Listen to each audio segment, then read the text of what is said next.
Ahsoka, the series finale. It's out. We've watched it.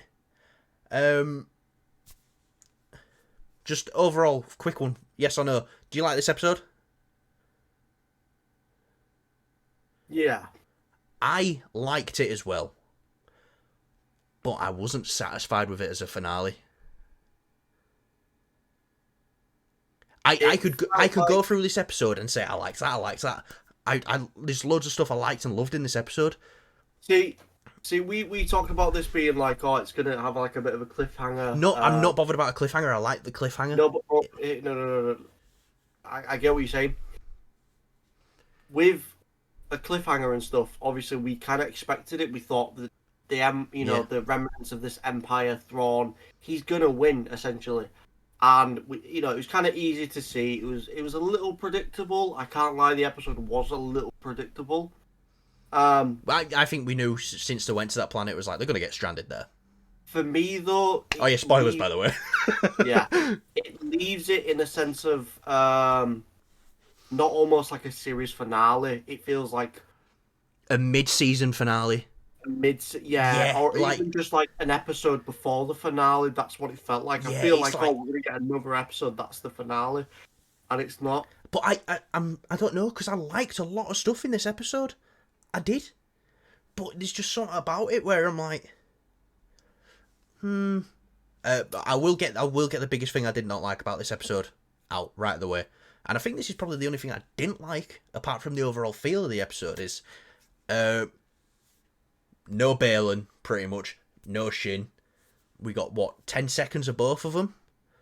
Uh, Ray Stevenson, oh my god, he acted his ass off in this season. Obviously, you cannot blame them because they didn't know what was going to happen with Ray Stevenson. I don't think anyone did. And it's sad on that regard because it's like, oh man, they had big plans for this guy. And I think if he was still alive, it would be, oh, I can't wait to see what's happening with Balin now. Even though they've really underused him in this episode. Interesting thing though, I'll ask you now, do you know what he stood on? The statue he I stood on? don't know. No, no. So that is the father. Right next to him is the son.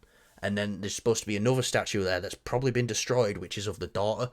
The daughter, there's an arc in the Clone Wars where Obi-Wan, Anakin, and Ahsoka go to a planet called Mortis. And long story short, the fight with like these beings of the Force. That is what they are. Oh yeah, yeah. No, no. I know what you're talking about Yeah, now. I couldn't tell from the statue. and they look very much like the animated versions actually. Um, Mm, and the reason why the statue of the daughter isn't there is probably just representing that the daughter gave her life force so Ahsoka could live. mm. So it's very interesting why Balin's there. Um, but yeah, so that's one thing. I just wanted more Balin. I wanted more Shin. Um, I love Shin. I got a question for you. Do you think they're gonna recast Balaam then? I think it is the best thing to do to honour Ray Stevenson. I am always in the camp of recast because even though I think Black Panther Wakanda Forever was, they did the best they could with that film with not a recast, it caused a lot of problems for them. And I'm pretty sure Chadwick Boseman would not have minded. And I think a recast is the best thing to do to honour him. Either way you do it, But though, no one's going to be no, no. happy. But here's the thing with Black Panther too. They did it in such a great way that we didn't expect. Where it's like they named his kid. It was like Yeah, it was. I feel like recasting him. I get it. I get why some people would be like, "Don't recast him." I get it, but at the same time, I'm on the side of a recast is not diminishing his legacy no, it's and continuing character. it. It's continuing it. And I feel like with this, it's done it in the best way possible by having his son named after him, T'Challa, Yeah, T'Challa Junior. And it's still continuing that legacy of the character, just yeah. in that it's continued it in universe character. And that's what they did it fantastic the way they did it in Black Panther. With this though, I don't think there's really anything they can do with that unless they do it with Shin. But Shin feels like Yeah, she's on her own path. she is, There's and I think a a lot of people story. took that as Shin's going down there to destroy that, camp of. No, I think she's got up there, like ignited a lightsaber and gone, "I'm your fucking leader now. You follow me." Yeah, I think that's what yeah. I took it as. Yeah, no, I definitely did. Yeah. It's but no, I recast for Ray Stevenson. I don't want to talk too much about this because obviously he's only just passed away. But I just honestly, from the bottom of my heart, he gave the best performance in this show, and I'm not just saying it because he's died. I he gave the best performance in this show without a doubt. He really put everything into this role, and he's given me, in these 8 episodes, he's given me one of my all-time favorite Star Wars characters. He's such a great character, Yeah, man. and Such a fucking It is. and Do you know I what? tell you right now as well, that's a hot toy. Hot That is toys. absolutely a hot toy. Do you know what? And even after this episode, though, I kind of want that Sabine one as well. Let's Kyle's Sabine week recap. What did you think of Sabine? Just gotta check in every week. Uh it wasn't the strongest episode for Sabine for me. Didn't No, feel. Um, but it didn't make me dislike the character anymore. I just thought, oh, she's kind of there, and that's it. and do you know what I Um, liked? Sorry, I'm cutting you off here a bit. But when they first get into the temple and they're fighting with lightsabers, and Ahsoka looks back and she just goes, "Sabine, hmm. blasters." No. I'll tell you, I'll do you one better. I'll tell you what. I hope they stick with this now, and I don't hope they don't because they make it very an obvious thing. You know, like in Jedi Survivor, the Star Wars game. Yeah, And there's that option of obviously you use it. I used it briefly, but you can have a lightsaber and blaster. that way. Yeah, I Have used single and Sabine, then blaster lightsaber. yeah, have Sabine be that character that can do that. Oh, she would go Don't so good with it with her. because it is perfect. Mandalorian Jedi, lightsabers Jedi, Mandalorian blaster. Yeah. It's perfect. Stop doing it where she's just only lightsaber and then only blasters. Yeah, and how Have it. badass was I said this last week. I can't wait until she gets her helmet back on. How badass was it when she had her helmet on and she were lightsaber, I like blaster? it came off. Yeah, I liked it, but it should have stayed on a lot Yeah, longer. I mean, I think it got knocked off, but that's just writing. Do you know what I did like when she gave Ezra the double jump? It sounded like Jedi Survivor and Fallen Order when you double jump in that game. I didn't notice it. Yeah, yeah, I watch it on my monitor and it's quite low, so I didn't yeah. hear It's it. like I was like, oh hell yeah. Um, so that I love that Ezra built a lightsaber that was so similar to Kanan's, and I love that Hugh Yang referred to him as Caleb, which was his original name before he changed it.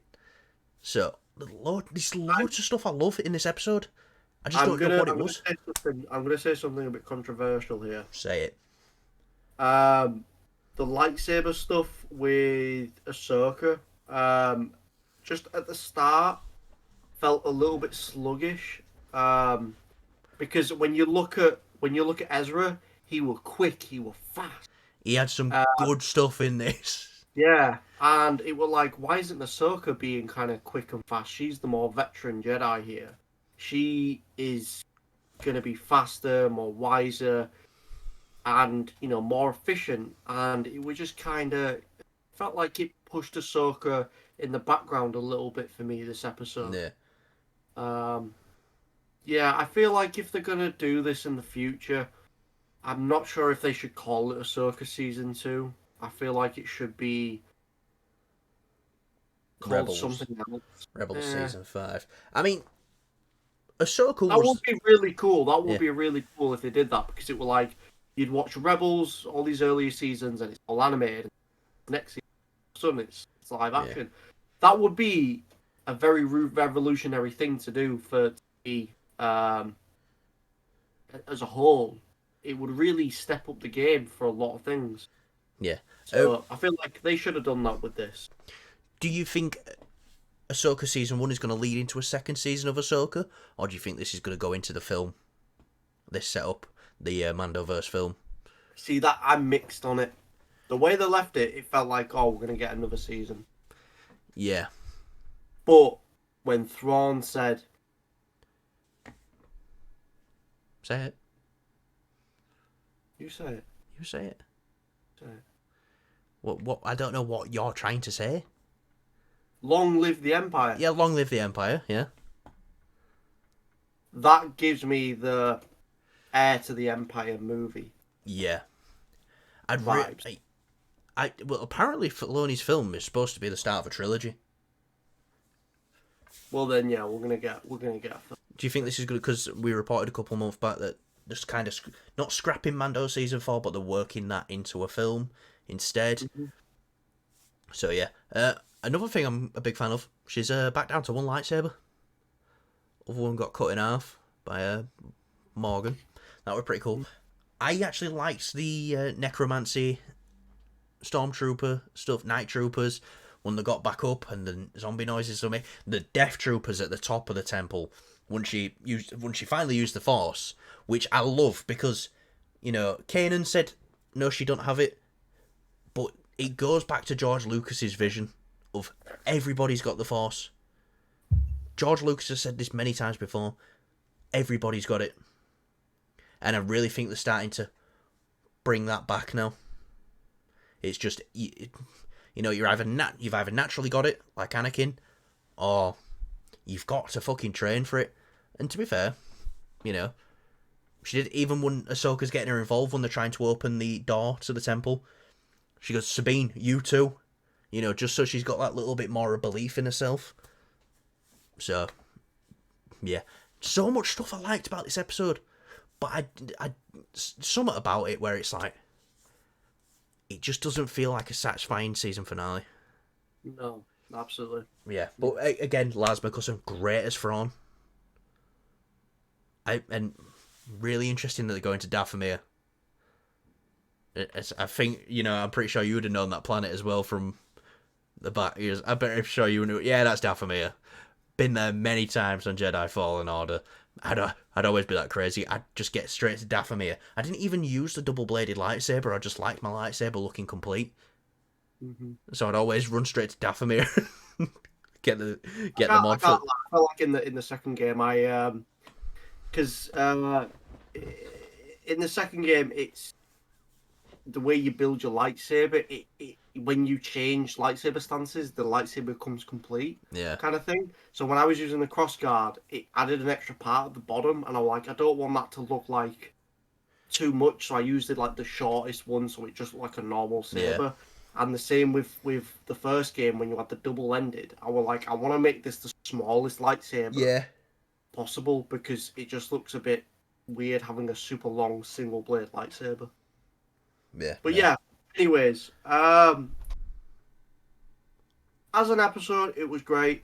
As a season finale, it was good. Kind of. It leaves a lot of things in the air. It leaves a lot to be desired, yeah. Yeah. And I can do cliffhangers. I can. I love a good cliffhanger. Yeah, I feel like this didn't feel like a cliffhanger as I said before. It felt more like a mid-season or an episode before the finale kind of thing. That's what it kind of felt and felt that Disney curse of feeling rushed in the finale. You know. Yeah, no, it did. It felt very rushed, and I can't lie. I was watching through the episodes like, why the fuck is Bale on? How are we going to fit Bale on? Yeah, exactly. And if they just had that little bit more time, they could have had at least a little bit of an explanation with Balin, what Balin's doing. You know, a little bit of explanation with what Shin's doing. You know, but it's a shame because like I feel like the best Star Wars TV show is definitely Andor for me. Well, without a doubt, yeah. And like, unfortunately, I don't think that got enough viewership, so it didn't get many views when people are watching it on Disney Plus, and that really does mean something. Well, Andor was already planned out as a 2-season show. No, I know, but it's not getting the viewership as much as say, Ahsoka. The views will not affect what comes of it. If you know. No. But I'm saying other shows like this show, like Obi-Wan Kenobi, it needs that thing about it that Andor does really well. Do you know what I mean? And Andor 12 episodes. 12 long episodes as well. It was all pretty long from what I remember. It needs that, just that something about it to get it, because Andor does not feel like a Disney Plus show. Feels like HBO. Yes, yeah. It does. That's what I want from Disney Plus, and it's not even just with Star Wars. I want that for Marvel as well, Yeah. and I feel like hopefully Daredevil is going to be one that cracks the code. Yeah, Marvel's one up in Star Wars. They're going, right, we're doing 18 episodes. Yeah. So, So just something else I want to mention here as well. Secret Invasion. I actually liked 5 out of the 6 episodes of that. It's just the ending was so bad that it kind of just made me fall out of love with the show completely. Even though, I like loads of things in this finale, something about it, I can't put my mind to it. Something about it didn't hit for me. I would still rank Ahsoka quite high. I would still say Ahsoka season 1 is better than Mandalorian season 3. yeah, Yeah, I agree. I'd definitely put it there. I'd say it's better than Obi-Wan. Yes, Yeah. absolutely. I'd even say it's better than Book of Boba Fett. I mean, that's Not really hard. hard So, to but Star Wars Boba live Fett, action TV ranking now would definitely be Andor. Let's make a video out of this. Yeah, making a video out of it instead. You know number 1 now, so you could just see what comes in between. But who cares? But out of 10 then, what would you rate this season? The whole season. Whole season. The whole season. I give it a solid 7.5. I'd give it an 8. Yeah, I'd give it an 8. 8. I did really enjoy it. And especially with some of them mid-episodes were fantastic. Filoni knows what the fans want. I feel like he was kind of restrained here, though, by the actual Disney going, no, you got to do 8 episodes. Whereas I feel like if he were given 10, or you can do 10 if you want, or you want to do 11, that's fine. It's their streaming platform. They don't have to conform to anything. I don't know why they set these restrictions up for themselves.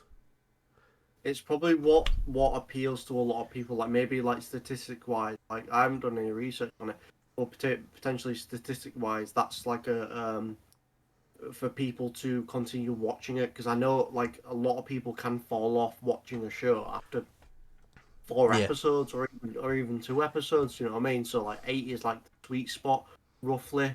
You know, between like 6 and 8, that's maybe like the sweet spot for it. If you go further than that, it's then lowering that thing, lowering the audience's attention. Yeah. Unless the show is like phenomenally good, say like Game of Thrones or Daredevil for that matter. There's that's how I'm looking at it statistics wise. I might be completely wrong about that, but Disney are approaching Disney Plus TV shows Yeah, so and far. they've probably done all the research into it, and they probably know the optimal episode count is 8 that people. That's what I'm saying. Yeah, that's what I'm saying. But I think it's a show by show basis. You really need to look at it like, no, we need this many for this season. We need this many for that season. It's not a network TV show. It doesn't need to.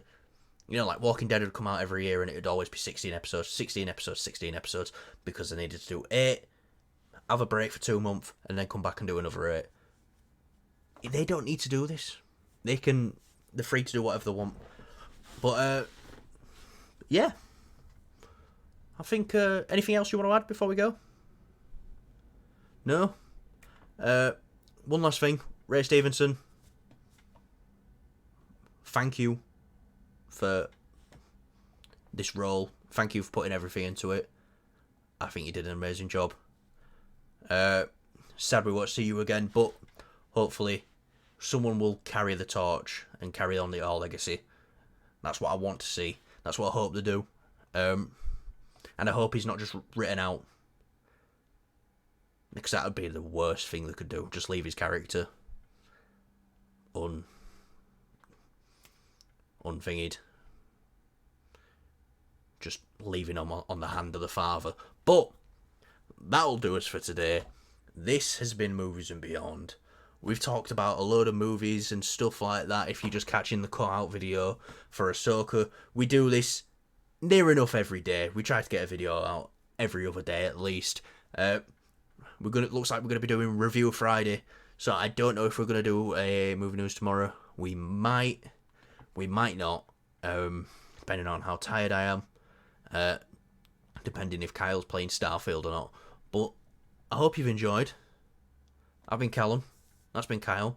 Like, subscribe, all that good shit, and we will see you guys in the next video, which will be Kyle finger painting with his balls.